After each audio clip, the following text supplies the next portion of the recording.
Hello everyone and welcome back to our new video. Well, you probably need more time to ship your Vinted order. Maybe you are busy or traveling or maybe doing something else. So shipping deadlines are more than important, but there may be options.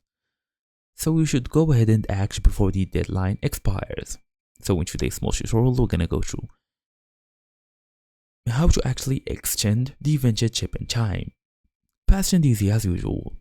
Let's get started. So first thing first, if you are using an Android or iOS, go through the Vinted app. Log in, then go through the inbox section. For me right now, I'm just gonna go through the Vinted.com website. Come here all the way, log in using your email address and password to access this dashboard.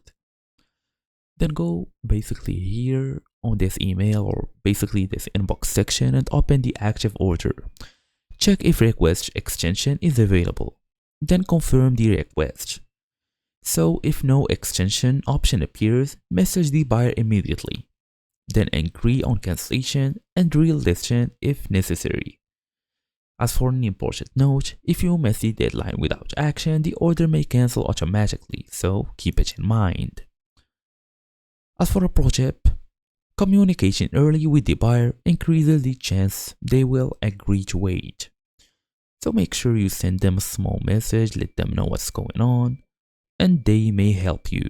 And that's the whole idea here. So thank you all for watching, and I will see you all in the next video.